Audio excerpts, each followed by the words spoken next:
세상에서 우리가 그리스도인으로 살아가는 것이 결코 만만치 않습니다. 시대가 흐를수록 더욱 그러한 것 같습니다. 오늘날의 교회에 대한 이미지, 그리고 우리 그리스도인에 대한 이미지가 세상 사람들에게 어떻게 그려지고 있는지를 생각하면 참 마음이 아프고 하나님께 죄송스럽기 거지없습니다. 그리스도인다운 삶을 살지 못한 결과를 오늘날 우리가 맞이하고 있지 않은지 돌아보게 됩니다. 만만치 않는 이 세상에서 다니엘과 세 친구를 통해 우리는 세상을 사는 지혜를 배웠으면 합니다. 오늘 말씀은 원영일 목사님이 쓰신 직장인이라면 다니엘처럼이라는 그 책을 참고로 해서 살펴보고자 합니다. 흔히 우리는 세상 일과 그리고 하나님의 일을 나누어서 이야기하곤 합니다. 세상의 일은 육의 일이고 하나님의 일은 영의 일이라고 구분합니다. 이런 영육 이원론이 우리 크리스천의 의식 속에 뿌리 내리고 있습니다. 그도 그럴 것이 성경에서 말씀하시기를 육신을 따르는 자는 육신의 일을, 영을 따르는 자는 영의 일을 생각하나니라고 로마서 8장 5절에서는 기록하고 있습니다.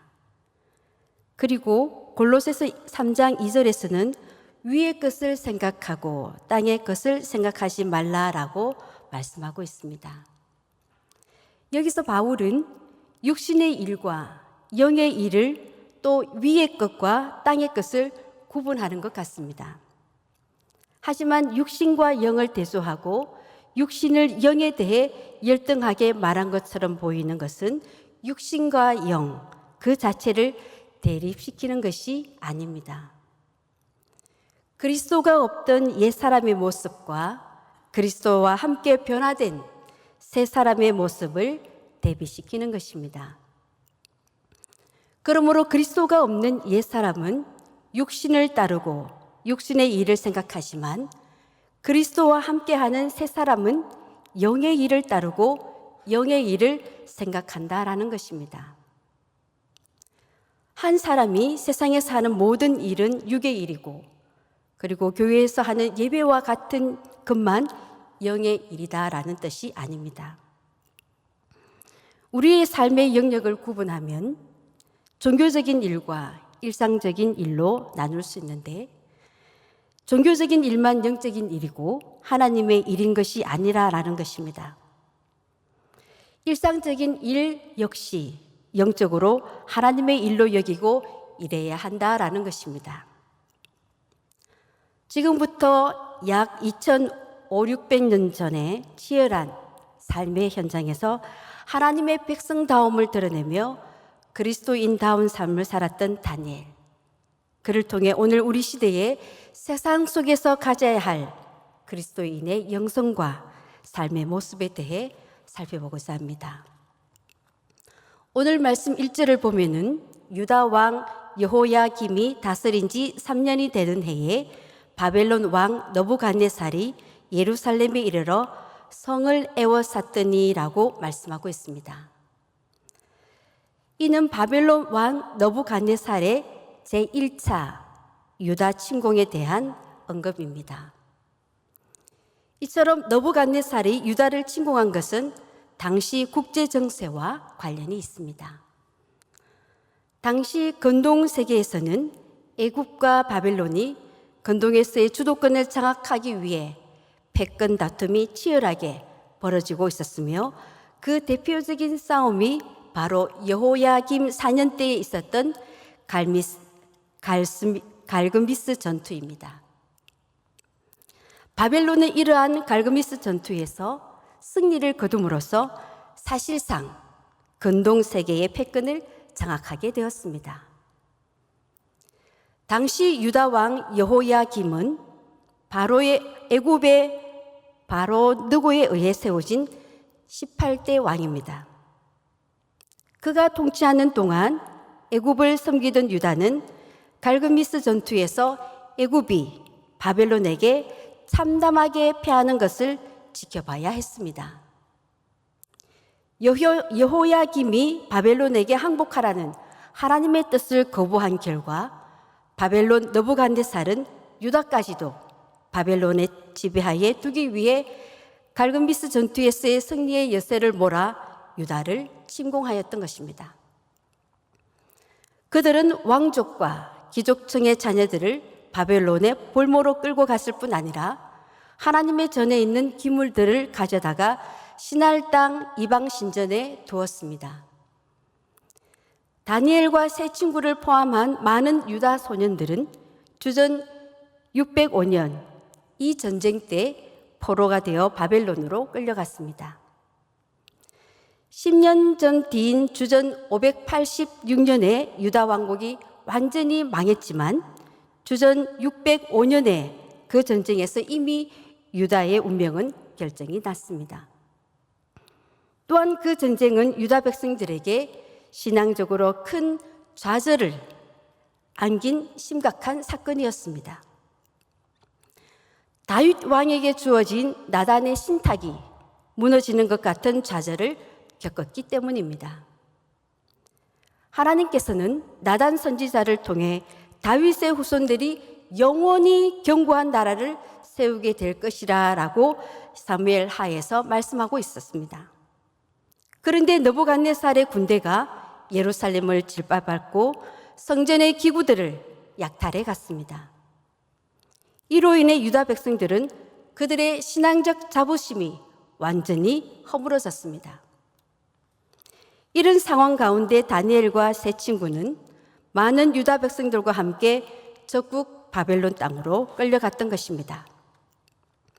그러나 그들은 다른 유다 백성들과는 조금 다른 상황의 포로였습니다. 패전국의 볼모 신분으로 승전국의 국정에 도움을 주기 위해 그들은 끌려갔던 것입니다. 그들은 왕족과 귀족의 신분이었던 사람들로 육체적으로도 흠이 없고 지식적으로도 이미 탁월한 역량을 갖춘 젊은이들이었습니다. 바벨론 왕은 환관장 아스부나스에게 이스라엘 자손 중 왕족과 귀족 출신으로서 재주와 지식이 있고 학문이 익숙한 소년 몇을 발탁하여서 갈대 학문과 언어를 가르쳐 바벨론의 관리로 양성하도록 명령하였습니다. 그리하여 6절에 의하면 유다인 중 4명 곧 다니엘과 하나니아와 미사엘과 아사랴가 그 후보로 발탁되었습니다. 그들은 포로였지만 특별한 포로였습니다.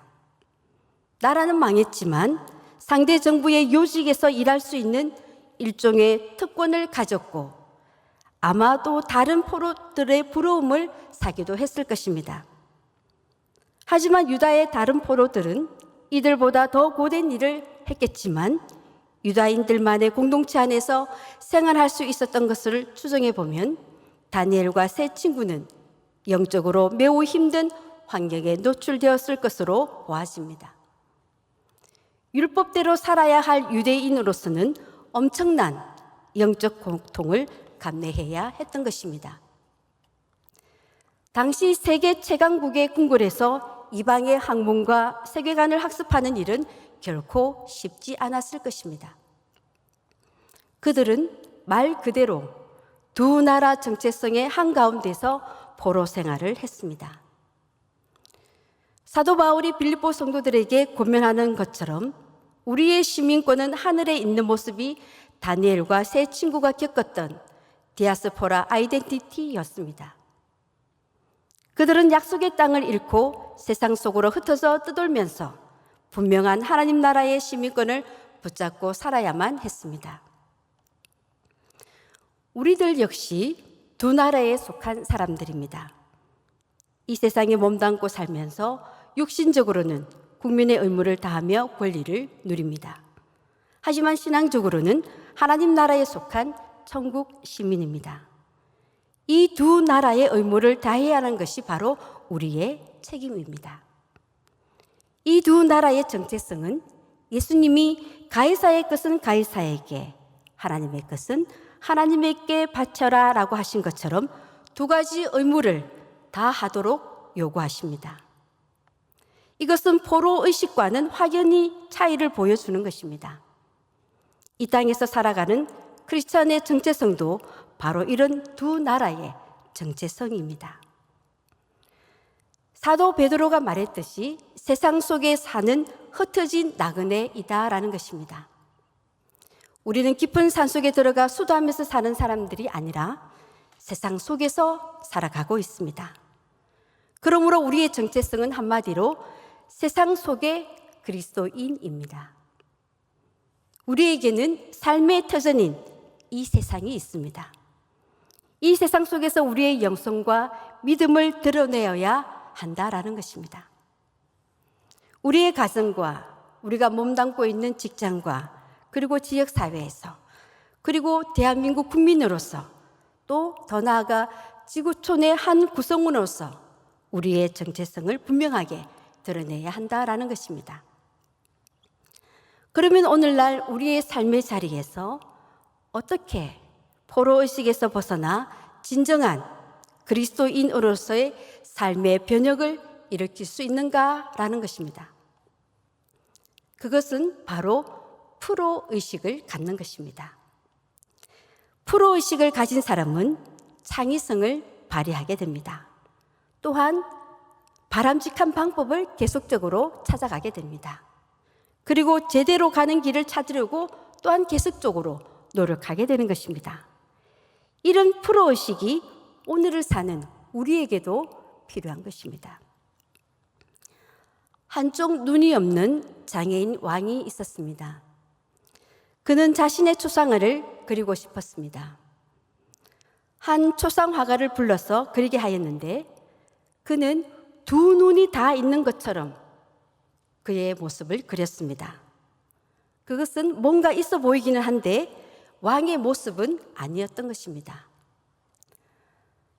이 왕은 또 다른 화가를 불러 그리라고 했더니 한쪽 눈이 없는 왕의 모습을 그대로 그렸습니다. 정확하게 그리긴 했는데 그 화가에게 상을 주고 싶지는 않았습니다. 고민하는 왕에게 한 화가가 다가와서 자기가 한번 왕의 초상화를 그려보겠다고 했습니다. 왕은 그 화가가 그린 그림을 받아보고는 마음에 딱 들었습니다. 그 화가는 왕의 초상화를 어떻게 그렸을까요? 한쪽 눈이 없는 왕의 모습을 어떻게 그려내었을까요? 그는 성한 눈이 있는 쪽으로, 즉 측면의 얼굴을 그렸던 것입니다. 이것이 바로 프로의식을 가진 사람의 창의성입니다. 왕이 화내지 않을까, 내 목이 달아나지 않을까 걱정하면서 성한 두 눈으로 그린 첫 번째 화가는 포로였습니다. 그 이야기를 듣고 왕의 모습 그대로 그린 화가 역시도 창의성을 발휘하지 못한 평범한 포로였습니다. 왕의 측면 얼굴을 그리면서 창의성을 보여준 세 번째 화가가 바로 프로의식을 가진 사람이었습니다. 이 땅을 살아가는 우리 또한 창의성으로 프로의식을 발휘하여 그리스도인다운 모습을 지켜가야 하는 것입니다. 그 구체적인 모습을 우리는 다니엘과 세 친구의 모습을 통해 볼 수 있습니다. 바벨론 제국은 피지배국의 인재들을 동용해 국가의 행정력을 다양화하고 동시에 지배력을 영속화하려는 정책의 일환으로 그들에게 바벨론식 교육을 시켰습니다. 유다의 많은 청년들이 잡혀왔겠지만 성경은 다니엘과 세 친구의 이름만을 기록하고 있습니다. 포로로 잡혀온 그들은 심각한 정체성의 위기에 처하였습니다. 그들이 겪었던 정체성의 위기는 세 가지였습니다. 첫째는 그들의 이름이 바뀌는 것이었고, 둘째는 바벨론의 학문을 배우는 것이었으며, 세 번째는 왕이 하사하는 특별한 음식을 먹는 것이었습니다. 이름은 그 사람의 존재와 정체성을 상징하고 있습니다. 그런데 그들은 자기들 이름을 그대로 사용하지 못하고 바벨론식으로 개명해야 했습니다. 우리나라도 일제 때 이런 아픔을 겪지 않았습니까? 다니엘과 하나냐, 미사엘, 아샤라 이들의 이름 속에는 공통점이 있었습니다. 바로 이들의 이름 속에는 하나님을 뜻하는 히브리어 엘과 야를 발견할 수 있습니다. 해석에 따라 약간의 차이는 있겠지만 그들의 이름의 뜻은 다니엘은 하나님은 나의 심판자이시다라는 뜻이고, 하나냐는 여호와는 인자하시다, 그리고 미사엘은 하나님과 같은 이가 누구인가, 다음 아사라는 여호와는 나의 구원이시다라는 뜻을 가지고 있습니다. 그들의 이름 속에는 이름대로 살아달라는 부모들의 기도와 염원이 담겨 있었습니다. 그런데 이 네 청년의 이름이 바뀌게 되었습니다. 더구나 하나님을 믿는 신앙의 의미 대신 바벨론의 신앙이 반영된 이름으로 바뀌게 된 것입니다. 다니엘은 베드사살로 바뀌었습니다. 그 뜻은 벨이 가장 아끼는 왕이다라는 뜻입니다. 벨은 바벨론 제국의 고유한 신을 뜻하고 있습니다. 즉 다니엘은 바벨론 신이 가장 아끼던 왕이다라는 뜻의 이름으로 바뀌었습니다. 그리고 사드락은 월신으로 악의 권세라는 뜻을 가지고 있습니다. 그리고 메삭은 악과 같은 이가 누구인가라는 뜻이며, 아벤느고는 느고신의 종이다라는 뜻을 가지고 있습니다. 이 계명 작업은 바벨론 궁중에서 국사를 책임진 환관장이 주도한 것입니다. 그는 호칭의 평이성만이 아니라 신앙적인 교화까지 의도한 것으로 보입니다. 다니엘에게 그들의 최고신 벨의 이름을 넣었고, 그리고 미사엘, 하나님과 같은 이가 누구인가라는 이 이름을 메삭, 악과 같은 이가 누구인가라고 바꾼 것은 바로 하나님을 바벨론 만신전의 최고의 신도 아닌 악과 비교하여 조롱하고 있는 일종의 패러디였습니다. 그들의 계명 자금은 친밀하고도 의도를 가지고 행하였던 것입니다. 다니엘과 세 친구가 겪었던 계명은 심각한 정체성의 위기였습니다. 하지만 위기는 위기였으나 그들의 입장에서는 어쩔 수 없이 감당해야 하는 의무이기도 했습니다. 다니엘과 세 친구가 겪었던 두 번째 정체성의 위기는 바벨론식 교육을 받는 것이었습니다. 그들은 3년간의 교육 기간 동안 갈대아 사람들의 언어와 학문을 배웠습니다. 아람어를 사용했던 유대인들에게는 생소한 서령 문자인 수메르어와 또 거기서 발전한 언어인 아카드어를 배워야 했습니다. 이런 문자를 배워서 바벨론 종교와 연관된 비문을 해석하고 연구하였던 것입니다.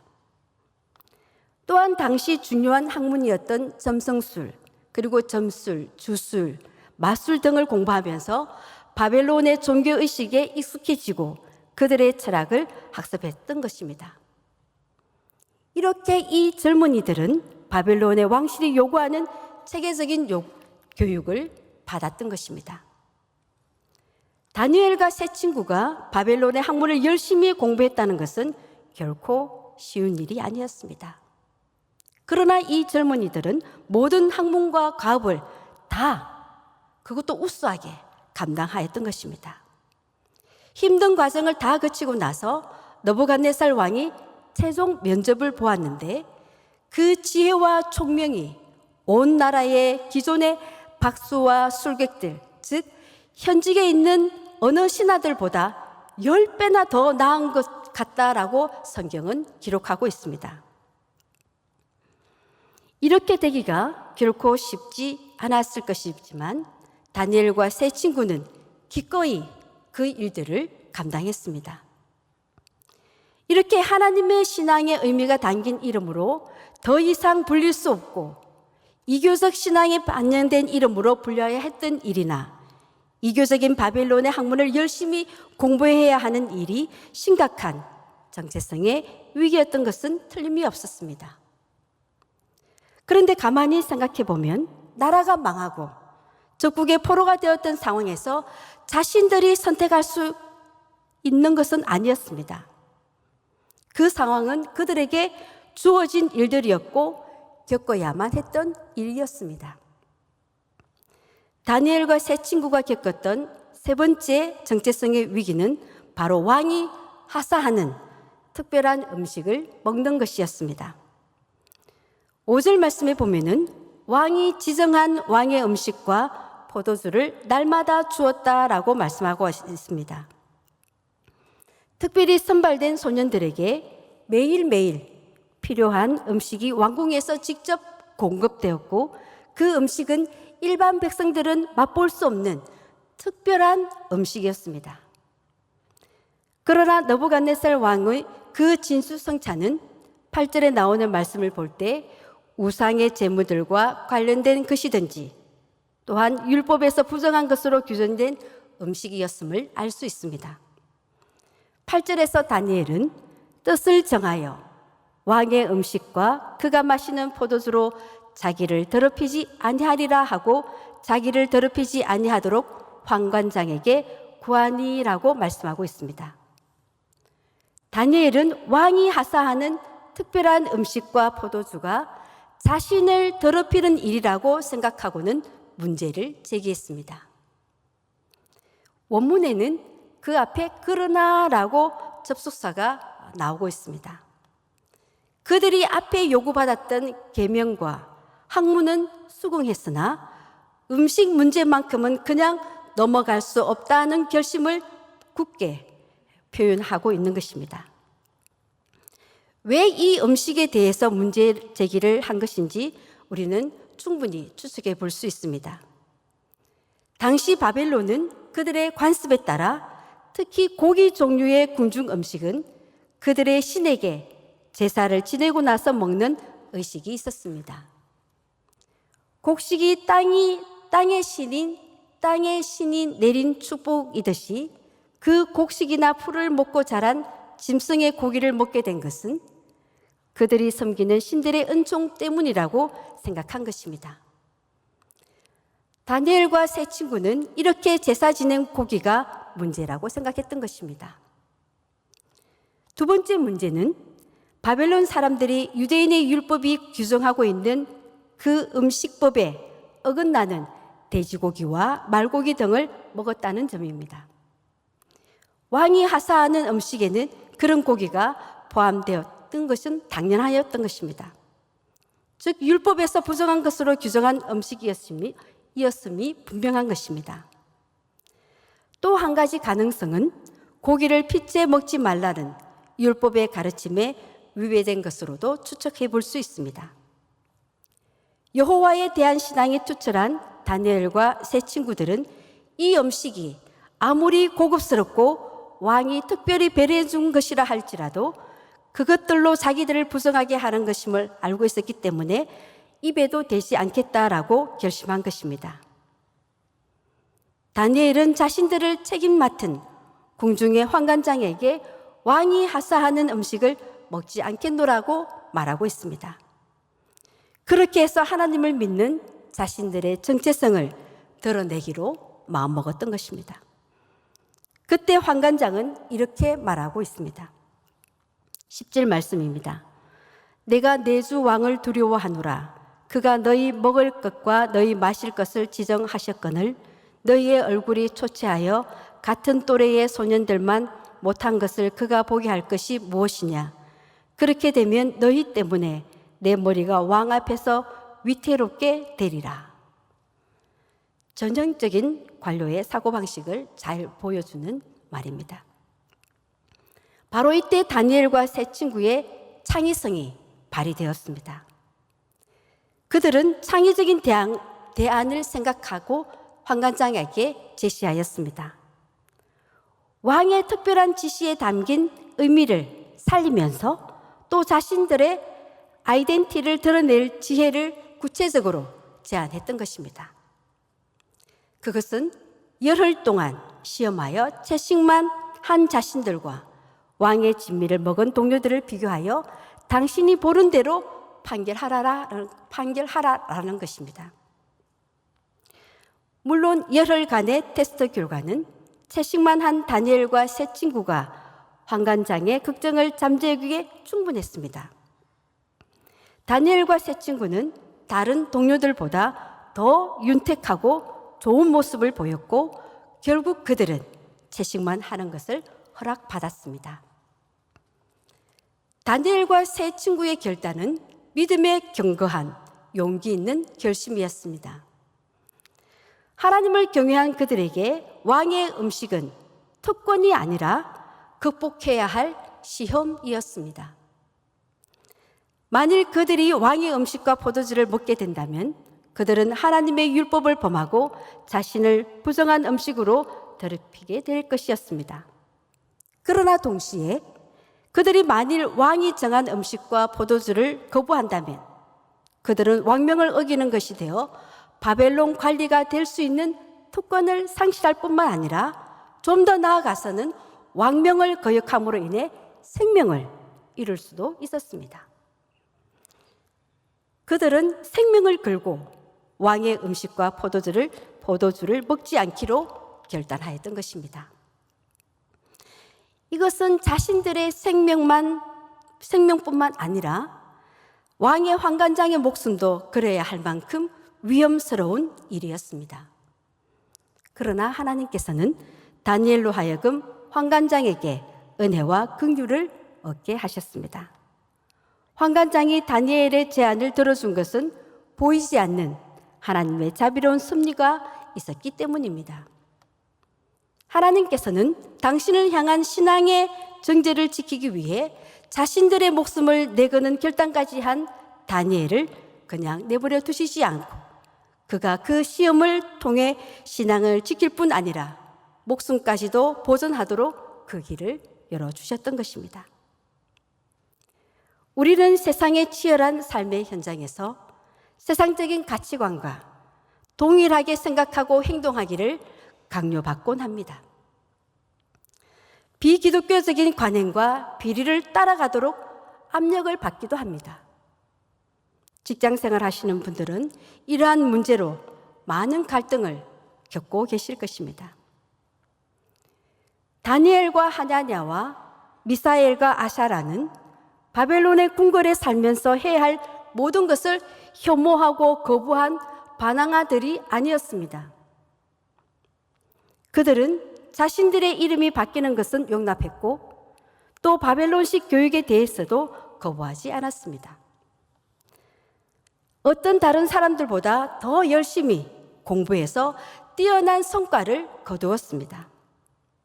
그런데 그들은 음식 문제에 대해서는 자신들의 손해와 그리고 다른 동료들의 비난과 윗사람들의 파면 위기를 감수하면서도 부딪혔습니다. 그리고 목숨을 걸었습니다. 그것이야말로 자신들이 다른 많은 나라에서 온 청년들과 구분되는 유일한 구분점이요, 바로 자신들의 정체성을 드러낼 수 있는 요소라고 생각했기 때문입니다. 이렇게 자신들의 신앙에 따라서 분명한 자세를 보여주었을 때 그들은 바벨론 궁중에서 다른 사람들과 동화되지 않을 수 있었습니다. 결국 그들은 하나님이 주신 놀라운 지혜를 얻어서 바벨론의 정치적인 영향력을 미치게 되었습니다. 특히 다니엘은 고레스 원년까지 살아남아서 그 해에 반포된 유대인의 포로 귀환에 또한 크게 기여하였던 것입니다. 우리가 인생을 살아가다 보면 쉽지 않은 어려움을 많이 겪게 됩니다. 우리가 계획하고 바라는 모든 일이 이루어지지 않는 것이 우리의 모습입니다. 그런 때 우리는 지혜를 발휘해야 합니다. 창의적인 생각을 해야 된다라는 것입니다. 그리고 다양성을 인정하는 것입니다. 그 문제에 대한 해답은 제시되어 있는 한 가지만은 아니다라는 것입니다. 그 문제를 가지고 고민하고 또 고민하고 지혜를 발휘하다 보면 다른 방법으로도 그 문제를 풀 수 있는 길을 찾을 수 있게 되는 것입니다. 우리가 풀어야 할 많은 인생의 숙제들 앞에서 우리는 그 무엇보다도 우리의 정체성을 확고히 하며 하나님께 지혜를 간구해야 하는 것입니다. 우리의 정체성은 바로 세상 속의 그리스도인입니다. 치열한 삶의 자리에서 창의적인 생각과 지혜로 우리의 영성과 믿음을 드러내는 하나님의 자녀들이 되어야 하는 것입니다. 이를 위해 우리는 날마다 또 쉬지 않고 끊임없이 하나님께 지혜를 구해야 할 것입니다. 그럼으로써 다니엘과 세 친구들처럼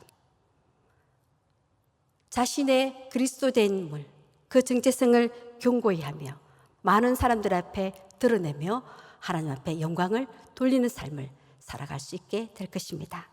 다 함께 기도하겠습니다.